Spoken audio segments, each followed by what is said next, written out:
వరుసగా 5 సంవత్సరాలు ఒక్క నిమిషం కరెంటు పోకుండా, ఒక మోటార్ కాలకుండా, ఒక ట్రాన్స్ఫార్మర్ పేలిపోకుండా బ్రహ్మాండమైన కరెంట్ నుంచి. సరే వీళ్ళు వచ్చి ఏం మాట్లాడిర్రు? హే కేసీఆర్ఏలే కరెంటు మేమే ఇస్తున్నాం, మేమే మంచిగా ఇస్తున్నాం కేసీఆర్ కంటే అని చెప్పబట్టిన 2.5 ఏళ్ళకి వెళ్ళి. మరి మంచిగానే ఇచ్చిన కరెంటుకి ఇప్పుడు ఏం రోగం వచ్చిందని కొత్త డిస్క్ ఏం కావాలి? మంచిగానే ఇస్తుంటే మళ్ళీ డిస్కం ఎందుకు అంటే సమాధానం లేదు.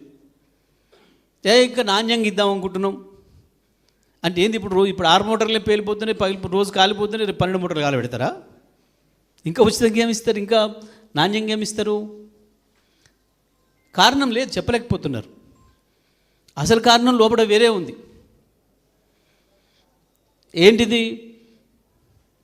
ఇప్పుడున్న 2 డిస్కామ్లు, నార్త్ డిస్కమ్ కావచ్చు, సదరన్ డిస్కమ్ కావచ్చు, ఈ 2 కూడా ప్రజలకు విద్యుత్ సప్లై చేసి కరెంటు బిల్లు వసూలు చేస్తారు.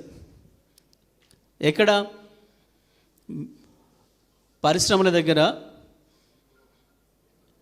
వాణిజ్య అవసరాలకు వాడుకునే వాళ్ళ దగ్గర, గృహ వినియోగాలలో ప్రభుత్వం ఇచ్చే సబ్సిడీ తప్ప మిగతా అన్నీ కూడా వాళ్ళు పైసలు వసూలు చేస్తారు, కరెంటు కొనుక్కొస్తారు, దాంతో సప్లై చేస్తారు. అందులో కొంత పరిశ్రమలకు, వాణిజ్య అవసరాలకి, పెద్ద పెద్ద ఇండ్లోళ్ళు 500 యూనిట్ల పైన వాడేటోళ్లకు కొంచెం ధర ఎక్కువ ఇస్తారు. దాంట్లో వచ్చిన పైసలు ఏవైతున్నాయో అవి సబ్సిడీ ద్వారా కింది వర్గాలకు 100-200 యూనిట్లు వాడేటోళ్ళు, లేదా రైతులకు ఇచ్చే సబ్సిడీ, దీని కొరకు ఆ పైసలను వాడతారు. దీన్ని క్రాస్ సబ్సిడీ అంటారు. అట్లా కూడా సరిపోకపోతే ప్రభుత్వాన్ని అడుగుతారు. ప్రభుత్వం నుంచి ఇప్పుడు 1,200-1,300 కోట్ల రూపాయలు, 13,000 కోట్లు సంవత్సరానికి ఇస్తున్నాం. కేసీఆర్ గారు ఉండగానే ఆనాడు ప్రతి నెల ఇవ్వాలని చెప్పి ప్రతి నెల కూడా కరెంట్ డిపార్ట్మెంట్కి పైసలు పంపిస్తుండే, నెలకు 1000 కోట్లు. ఆ రకంగా సబ్సిడీ ప్రజల తరఫున ప్రభుత్వమే ఇచ్చి నడుపుకుంటూ వస్తుండే. ఇవాళ అర్జెంటుగా రైతుల కనెక్షన్లు, మిషన్ భగీరథ కనెక్షన్లు, రైతుల కొరకు పెట్టిన లిఫ్ట్ ఇరిగేషన్ కనెక్షన్లు, మున్సిపాలిటీలకు హైదరాబాద్కు మంచినీళ్ళు ఇచ్చి కనెక్షన్లు, వీటిని కలిపి సపరేట్ డిస్కమ్ చేస్తాం. ఎందుకు? కారణం ఏంది? అంటే రైతుల పేరు మీద దొంగతనం చేస్తుండ్రు. రైతుకు దొంగతనం చేసి అక్కడే లేదు, అది తప్పు, అబద్ధం. రెండోది, డిస్కమ్లకు అప్పులు ఉడతలేవు కాబట్టి కొత్త డిస్కమ్ పేరు పెట్టి అప్పు తెస్తాం. అప్పు తెచ్చేటోడు అంత అమాయకుడు ఉన్నాడు. వాడు అప్పిచ్చేటోడు ఊరికే ఇంటి ముందట రెడీగా కట్టగట్టి పెట్టినాడు, నువ్వు కొత్త పేరు పెట్టుకో రాగానే ఇవ్వటానికి. అప్పిచ్చేటోడు ఏం చేస్తాడు? నువ్వు 1000 రూపాయలు అప్పుకు పో, 10 రూపాయలు అప్పుకు పో, మళ్ళీ వెనుకకు వస్తాయా రావా చూసుకొనే ఇస్తాడు. పిల్లగాళ్ళు పోతే అప్పిస్తాడు ఎవడన్నా? మీ అయ్యని పట్టుకురా పో అంటారు.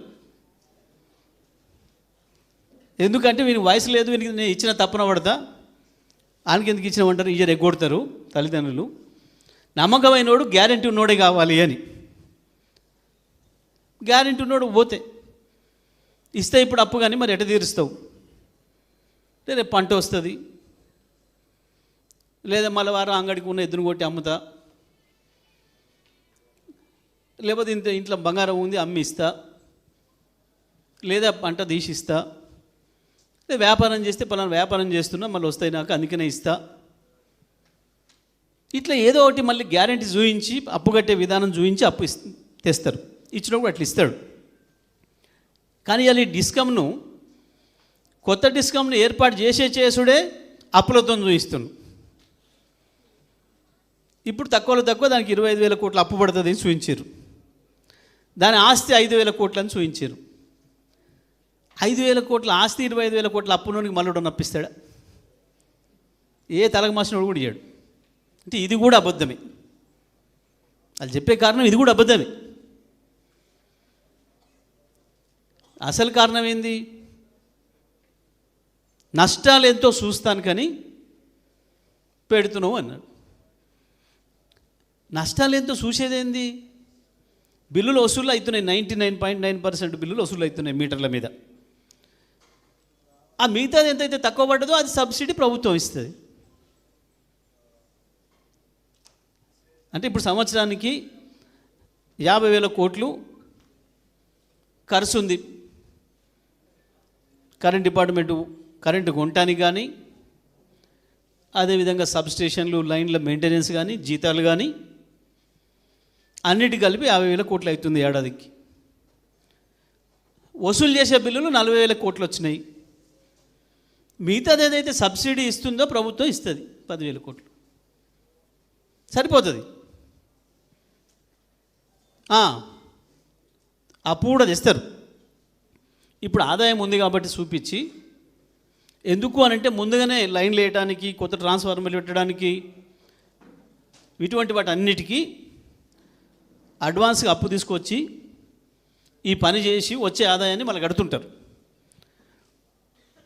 మరి ఇప్పుడు ఈ ఉన్న సంస్థలు, వసూలు చేస్తున్న సంస్థలే కడతలేవు అని మీకు వీళ్ళకి అప్పియనంటే అందులో రూపాయి కట్టేటోళ్ళే లేరు. ఇది రైతుల కన్నా అయితే వసూలు చేయని అన్నావు కదా.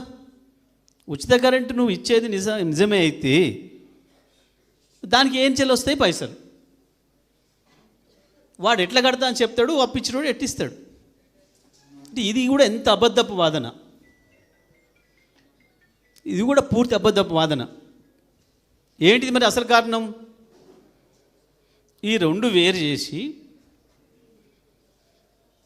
ఈ రెండు ఆదాయం వసూలు చేసే వాటిని వేరు చేసి, ఎక్కడదాకా మన ఊర్లో ట్రాన్స్ఫార్మర్ దాకా వీళ్ళ కాడ ఉంటాయి, ఎస్పీడీఎస్ఎల్ ఎన్పీడీఎస్ఎల్ కాడ.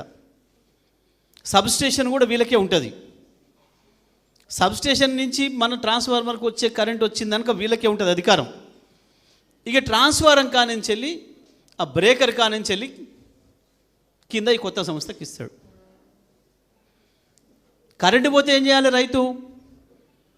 లైన్ మెన్ అడగాలి తప్ప పైన ఎవరిని అడగడానికి లేదు, సబ్స్టేషన్కి అడిగిపోవడానికి లేదు. సబ్స్టేషన్ వేరే కంపెనీ ఉంది, ఇది కాదు. ఈ డిస్కమ్ ఉంది కాదు. ఈ డిస్కంలో మీకు దొరికే పెద్ద ఆఫీసర్ ఎవరంటే లైన్మెన్. లైన్మెన్ పరిస్థితి ఏంది? మండలానికి ఒకడు.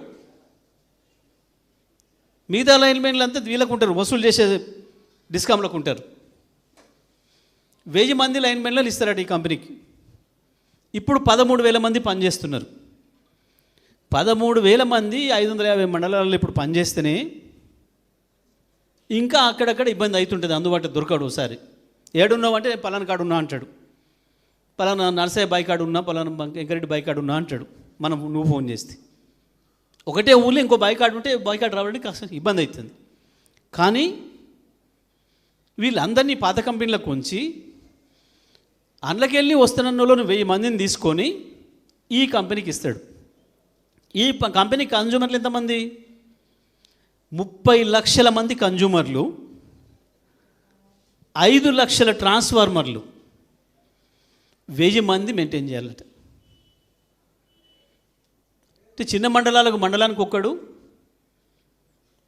పెద్ద మండలం అయితే 1.5 మనిషి, మొత్తం మండలానికి ఒక లైన్మెన్.